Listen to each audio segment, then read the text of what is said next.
అందరికీ నమస్కారం. పుస్తక పరిచయం విత్ పంతులమ్మ సిరీస్‌కి మీ అందరికీ స్వాగతం. ఇకపై నుండి ఈ సిరీస్‌ని మరింత ఆసక్తికరంగా, వివరంగా చేయాలనుకుంటున్నాను కాబట్టి, ఈ సిరీస్‌ని లాంగ్ ఫార్మాట్ వీడియోస్‌లో చేద్దామని నిర్ణయించుకున్నాను. ముందుగా ఈ ఫార్మాట్ ఎలా ఉండబోతుందో మీకు వివరిస్తాను. మొదటి భాగం పుస్తక పరిచయం, రెండవ భాగం కథాంశం, మూడవ భాగం నాకు నచ్చిన అంశాలు, నాలుగవ భాగం నాకు నచ్చని అంశాలు, ఐదవ భాగం ముగింపు. ఇవాళ మనం ఎంచుకున్న పుస్తకం గొల్లపూడి మారుతీరావు గారు రాసిన సాయంకాలం అయింది. ఈ పుస్తకం యొక్క ప్రథమ ముద్రణ 2001లో జరిగింది. ఈ పుస్తకం ఎందరో గొప్పవాళ్ల మెప్పును పొందింది. చర్లపల్లి జైలు మహానది బ్లాక్ ఖైదీ నంబర్ 405 శ్రీనివాసరెడ్డి అలియాస్ మొద్దుసీను ఈ నవలను చదివి రచయితను ప్రశంసలతో ముంచెత్తుతూ 2 పేజీల ఉత్తరం కూడా రాశాడు. ఇంతమంది అభిమానాన్ని చూరగొన్న ఈ నవల దేని గురించో చూద్దామా? విశాఖపట్నానికి విజయనగరానికి మధ్యలో పద్మనాభం అనే ఒక చిన్న ఊరు. ఆ ఊరిలో కుంతి మాధవ స్వామి గుడి. ఆ గుడికి అర్చకత్వం వహిస్తూ వారి వంశ పారంపర్యంగా వస్తున్న శ్రీ వైష్ణవ సంప్రదాయాన్ని, ఆచారాలను చక్కగా పాటిస్తూ నేర్పుతో ఎంతో చక్కగా కుటుంబాన్ని నెట్టుకొస్తున్న సుభద్రాచార్యులు. సుభద్రాచార్యుల వారి తల్లి రుక్మిణమ్మ, వారి భార్య వరదమ్మ, కొడుకు చిన్న తిరుమలాచార్యులు, కూతురు ఆండాలు. వీళ్ళ గురించే కథ. వీళ్ళు మాత్రమే ఆయన కుటుంబం అంటే పొరబడినట్లే. ఆ ఊరి క్షత్రియులు బుల్లిరాజు గారు, అతని కుటుంబం ఎంతో దయనీయమైన పరిస్థితిలో ఆ ఊర్లో పడ్డ మూగ మనిషి కైకవసి, ఆవిడ కూతురు నవనీతం, ఇంకా చెప్పాలంటే ఆ ఊరు మొత్తం ఒక్క కుటుంబం. ఎంతో నిష్ఠగా సత్సంప్రదాయాన్ని పాటిస్తున్న సుభద్రాచార్యుల వారి కొడుకు పట్నం వెళ్ళి చదువుకుని అమెరికాలో స్థిరపడతాడు. కూతురు అదే ఊర్లో ఉన్న ఒక కుమ్మరి వంశస్థుణ్ణి పెళ్లి చేసుకుంటుంది. ధర్మభ్రష్టుడైన కొడుకు, వర్ణ సాంకర్యం చేసిన కూతురు. ఈ పరిస్థితులను సుభద్రాచార్యులు ఎలా ఎదుర్కొన్నారు? అసలు ఒక ఊరు, ఒక వ్యవస్థ ఎలా ఉంటుంది? మార్పు ఎలాంటిది? ఇవన్నీ ఈ పుస్తకంలోని ముఖ్యాంశాలు. ఇప్పుడు ఈ పుస్తకంలో నాకు నచ్చిన కొన్ని వాక్యాలు మీతో పంచుకుంటాను. ఈ పుస్తకంలోని మొదటి చాప్టర్ సుభద్రాచార్యులు చనిపోయిన తరువాత ఆయన కర్మకాండలు జరిపించే దగ్గర నుండి మొదలవుతుంది. అయితే ఆయనకు పెట్టిన పిండం తినడానికి ఒక్క కాకి కూడా రాదు. అప్పుడు సుభద్రాచార్యుల వారికి జీవిత చివరి దశలో ఎంతో సహాయం చేసి సేవలు చేసిన సాతాని గురయ్య ఇలా బాధపడతాడు. 2 చేతులు జోడించి ఆకాశం వైపు చూస్తూ, సామి, పెద్దయ్య పెద్ద మనసు చేసుకుని తమకింత చేశాడు. ఆరి పని మీద పై దేశాలు వెళ్ళిపోవాలా. మనసులో తేడాలున్నా మరిసిపోయి తమరు ఆరిని సల్లగా దీవించాలా. అలిగితే ఎలా బాబు, త్వరగా వచ్చి ఆ అన్నం పిడిచె తీసుకెళ్ళండి సామి, ఈ బుద్ధి లేనోడి మాట ఇనుకోండి సామి అని భక్తిగా మొక్కుకున్నాడు. ఎక్కడి నుండి వచ్చిందో అందరూ నిశ్చేష్టులై చూస్తుండగా ఓ కాకి వాయస పిండాన్ని ఆప్యాయంగా ఊరించి తిని ఎగిరిపోయింది. అందరి ముఖాలు తృప్తితో వెలిగిపోయాయి.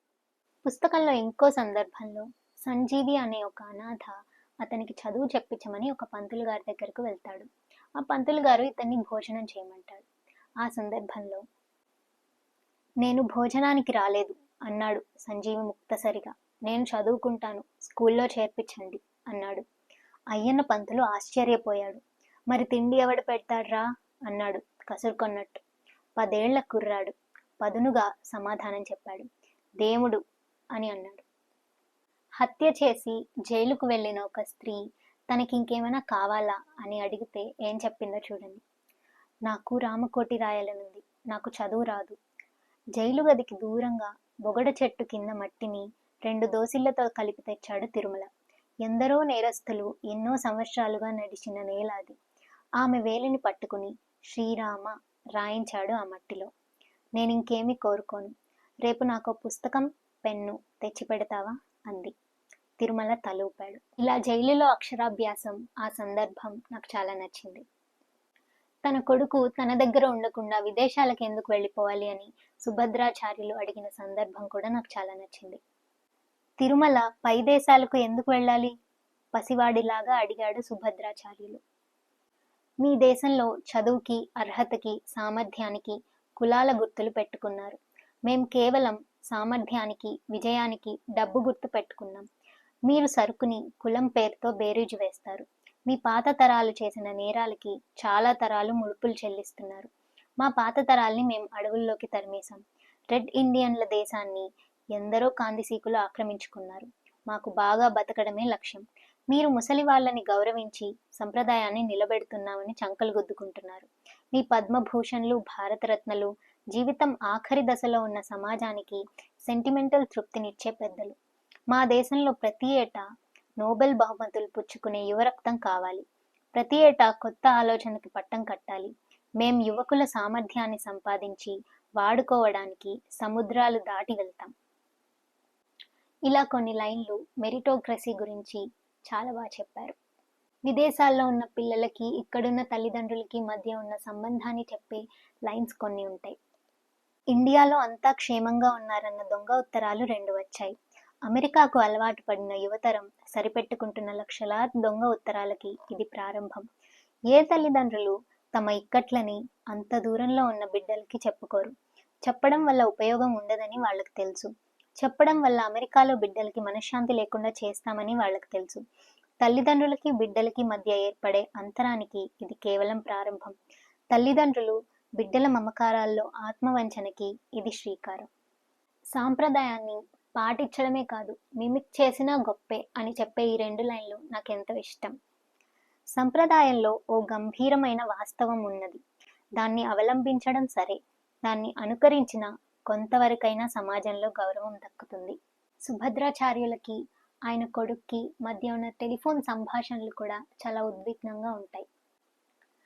టెలిఫోన్ వైర్లలో లీలగా మాత్రమే తెలుస్తున్న తండ్రి గొంతు వినగానే ఆనందంతో కళ్ళనీళ్లు తిరిగాయి తిరుమలకి. చిన్నా అని పిలుస్తున్నప్పుడు ఆచార్యుల వారి ఆర్తి టెలిఫోన్ అవసరం లేకుండానే అమెరికా వరకు ప్రయాణం చేస్తున్నట్లు అనిపించింది. ఆయన గొంతు గాద్గదికమైంది. కొడుకంటే ఎవరు? జీవితాంతం ప్రతి 15 రోజులకి భూగోళానికి అటువైపు నుండి ఆత్రంగా వినిపించే ఓ గొంతు. ఇంకో సందర్భంలో అమెరికా నుండి వచ్చేటప్పుడు సూట్ కేసుల్లో ఏముంటాయి, ఇండియా నుండి తిరిగి వెళ్ళేటప్పుడు సూట్ కేసుల్లో ఏముంటాయి అని చెప్పే లైన్లలో అమెరికా వెర్రిని ఇండియాలో పంచడానికి కావలసినంత సామగ్రి ఉంటుంది. వాకీ టాకీలు, కీ చైన్లు, రీబాక్ షూలు, రంగురంగుల టైలు, kick me again, oh not now, that's it లాంటి రకరకాల నినాదాల బనీన్లు, సగం చిరుగులు పడ్డ జీన్ ప్యాంట్లు, చూయింగ్ గమ్లు, అమెరికాల సినిమాల క్యాసెట్లు, కంప్యూటర్ ఫ్లాపీలు, కెమెరా రీల్సు, చిన్న సైజు విస్కీ సీసాలు, మాల్ బరో సిగరెట్ ప్యాకెట్టు. మీ ఇష్టం. వెళ్ళేటప్పుడు ఈ సూట్ కేసుల నిండా ఏముంటాయి?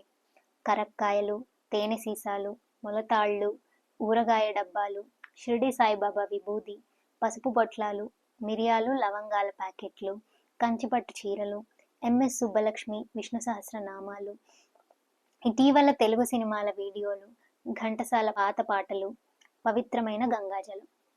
అమెరికా నుండి చిన్న తిరుమలాచార్యులు తన తండ్రిని కలవడానికి వచ్చినప్పుడు అమెరికాలో తన స్నేహితుడైన విష్ణుమూర్తి యొక్క తండ్రిని కలవడానికి కూడా వెళ్తాడు.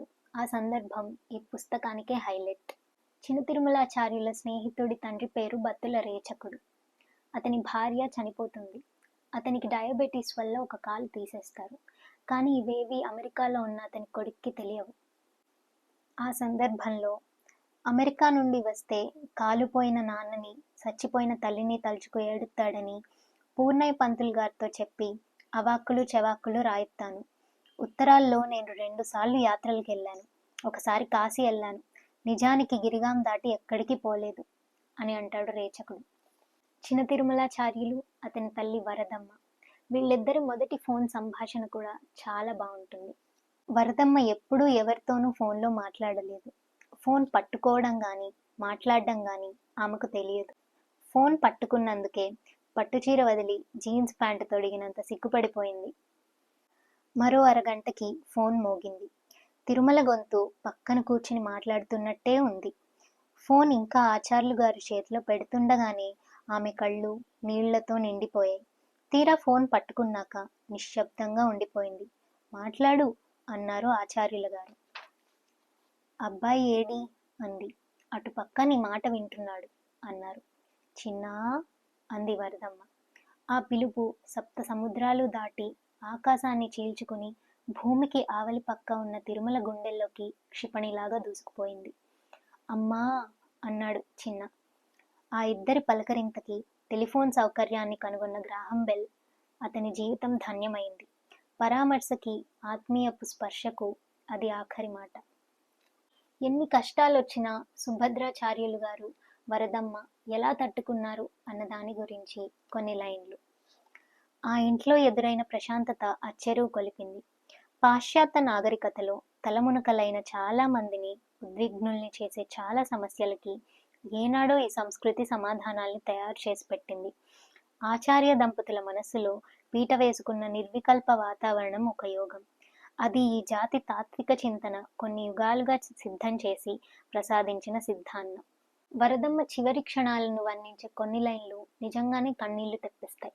ఆమె చివరి క్షణాల్లో తన కొడుకు యొక్క పెళ్లినాటి పంచె ఉత్తరీయం కట్టుకుని చనిపోతుంది. తిరుమల లాల్చీ తొడుక్కుని ఉంది. అలనాటి పట్టు ఉత్తరీయం ఆమె మెడ చుట్టూ ఉంది. నుదుటిన బొట్టు, జుట్టు చూస్తే తప్ప పోలికలోనూ ఆహార్యంలోనూ తిరుమల నిద్రపోతున్నట్టే కనిపించింది. కన్నబిడ్డతో త్వమేవాహం అని భావించిన తరువాతే మృత్యువుతో ఆ మాట అనగలిగి ఉంటుంది ఆ తల్లి. అంతవరకు మృత్యువు కూడా గడగడలాడుతూ ఆ ప్రాంగణంలో నిలబడే ఉంటుంది. మన రూట్స్ గురించి చెప్తూ, జీవితంలో చాలా అదృష్టాలు ప్రపంచంలో ఎక్కడ వెతుక్కున్నా దొరుకుతాయి. జర్మనీలో, ఇంగ్లాండ్లో, అమెరికాలో, సింగపూర్లో, ఎక్కడైనా సరే. కానీ జీవితంలో విలువైన బాంధవ్యాల గుర్తులు రావాలంటే మాత్రం మళ్ళీ ఆ రూట్స్ దగ్గరికే పోవాలి. ప్రఖ్యాత షెహనాయి విద్వాంసుడు బిస్మిల్లా ఖాన్ కాశీవాసి. ఆయన్ని అమెరికాలో నివాసం ఏర్పరచుకోవడానికి ఆహ్వానించారట. అన్నీ సమకూరుస్తాం అన్నారట. అన్నీ ఇస్తారు సరే, అక్కడ గంగానదిని ఇవ్వగలరా అని ఆయన అన్నారట. భార్యని కోల్పోయిన సుభద్రాచార్యుల వారి గురించి చెబుతూ, ఆచార్యుల వారికి పెరుమాళ్ల ఆరాధనకి కైంకర్యాన్ని సిద్ధం చేసుకోవడం కొత్త కాదు. మడిబట్ట ఆరవేసుకోవడం కొత్త. నలినాక్షమాల పెరిగిపోతే నల్లదారంతో అతుకులు వేసుకోవడం కొత్త. తీర్థవటిని చేబూని వరదా అని ఈ 50 ఏళ్ళు అలవాటైన పిలుపు పిలిస్తే వరద రాకపోవడం కొత్త. ఇవి నాకు ఈ పుస్తకంలో ఎంతగానో నచ్చిన లైన్లు.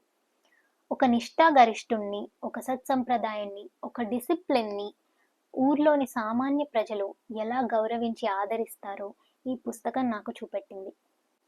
అయితే ఈ పుస్తకంలో నాకు నచ్చని అంశాలు కూడా కొన్ని ఉన్నాయి. వాటిలో ఒకటి మతం గురించి చెప్తూ, మతం చేత నిర్దిష్టమైన లక్ష్యాన్ని అర్థం చేసుకొని మౌఢ్యమే ఆఫ్ఘనిస్తాన్లో బుద్ధుని అపూర్వ కళావైభవాన్ని నాశనం చేసిన, అయోధ్యలో బాబ్రీ మసీదుని కూలదోసిన. అయితే అయోధ్యలోని బాబ్రీ మసీద్ కన్నా ముందున్న రామాలయాన్ని కూలదోయడమే ఒక మతం యొక్క నిర్దిష్ట లక్ష్యమైతే ఆ మతాన్ని మనం ఏం చేయగలం? దాన్ని డిఫెండ్ చేయడం ఎందుకు? అయితే ఒక సందర్భంలో కూర్మయ్యకి జరిగిన దానికి ప్రతీకారం చేయాలనుకున్న తన ఉద్దేశం చిన్నా భిన్నమైపోతుందని అర్థమైంది చక్రవర్తికి. ఈమెలో పట్టుదల కేవలం ఈ వ్యక్తిది కాదు, ఈ జాతిది, ఈ కులానిది, ఈ పుట్టుకది. ఇది బ్లేటెంట్ బ్రాహ్మిన్ హేట్రెడ్గా నాకు అనిపించింది కొన్ని లైన్స్. ఈ పుస్తకంలో చాలా లైన్స్ అలా ఈ విధంగానే ఉన్నాయి. ఇవి నాకు కొంచెం నచ్చలేదు. అలాగే ఈ పుస్తకంలో అక్కర్లేని బాడీ షేమింగ్, ఫ్రాయిడ్ సిద్ధాంతాల గురించి అక్కర్లేని ప్రస్తావన, మరియు సుభద్రాచార్యుల వారి కూతురు ఆండాలు జీవితం చాలా డ్రామాటిక్గా, అంటే hero, heroine, villain, kidnapping story, అలా ఇది మొత్తం నాకు ఒక సినిమా స్క్రీన్ ప్లేలా అనిపించింది పుస్తకం కన్నా. ఈ పుస్తకంలో ముఖ్యంగా నాకు నచ్చనిది ఏమిటి అంటే, ఈ రచయిత సాంప్రదాయానికి మరియు మోడర్నిజంకి మధ్యలో ఉన్న గోడ మీద కూర్చున్నట్టు అనిపించింది. చాలా విషయాల్లో వెర్రితనం, లెక్కలేనితనాన్ని కూడా అందంగా, మంచి మోడర్న్ మార్పుగా రచయిత చూపెట్టారు. అలా చూపించడం నాకు నచ్చలేదు అంతే. నాకు తెలిసిన చాలా మంది తల్లిదండ్రులు వాళ్ళ పిల్లలతో కలిసే ఉన్నా కూడా, అయ్యో మన పిల్లలకు ఆచార సంప్రదాయాల్ని అందివ్వలేకపోయామే అని చాలా బాధతో ఉంటారు. వాళ్ళ కుటుంబంతో కలిసి ఉన్న వాళ్ళ కళ్ళల్లో ఒంటరితనం కనిపిస్తూ ఉంటుంది. ఇది మన ప్రారంధం అన్న ఒక భావన వాళ్ళ కళ్ళలో కనిపిస్తుంది. చివరిగా ఈ పుస్తకం అందరూ చదవాలి. ఎందుకంటే ఇప్పుడు అమెరికా అంటే ఏదో దూర తీరం కాదు. అమెరికా మన బుర్రలో ఉంది. మానవత్వాన్ని మర్చిపోయి ప్రతి విషయాన్ని డబ్బుతో బేరీజు వేస్తూ చివరికి ఇతరులకు సహాయం చేయడం కూడా ట్యాక్స్ ఎగ్జంప్షన్ కోసం చేసే మన కుటిల బుద్ధిలో ఉంది. ఇది సత్సంప్రదాయానికి, పరంపరకు గడ్డుకాలం, ధర్మానికి సాయంకాలం. అధర్మం అనే చీకటి మనల్ని మింగేస్తోంది. ఇది మనం అర్థం చేసుకోవాల్సిన సమయం. అంతేకాదు, మీలో ఎవరైనా ఉత్తరాంధ్ర జిల్లాలకు చెందిన వాళ్ళైతే ఈ పుస్తకం మిమ్మల్ని ఎంతో హత్తుకుంటుంది. ఉత్తరాంధ్ర ప్రజలు వలస పక్షులు. అవకాశాలు లేక జన్మభూమిని వదిలి ఎక్కడో నివాసం ఏర్పరచుకుంటారు. అలాంటిది ఒకేసారి విశాఖ, విజయనగరం, తగరపు వలస, శృంగవరపు కోట, రణస్థలం, గరివిడి, నెర్లిమల్ల, పాండ్రంగి ఇలా ఎన్నో ప్రదేశాలకు పుస్తకం మనల్ని తీసుకెళ్ళిపోతుంది. ఒక్కసారిగా అందమైన ఉత్తరాంధ్ర తీరాలకు తీసుకుపోతుంది. అరే, మన ఊర్లో కూడా ఇలాంటి అర్చకులు ఉన్నారే, మనకు తెలిసిన వాళ్ళు కూడా ఇలానే చేశారే అని మనకు ఎన్నో చోట్ల అనిపిస్తుంది. అందుకే అందరూ తప్పక ఈ పుస్తకం చదవండి. ఇలాంటి మరెన్నో వీడియోలకు పంతులమ్మ ఛానల్కు సబ్స్క్రైబ్ చేసుకోండి. నమస్కారం.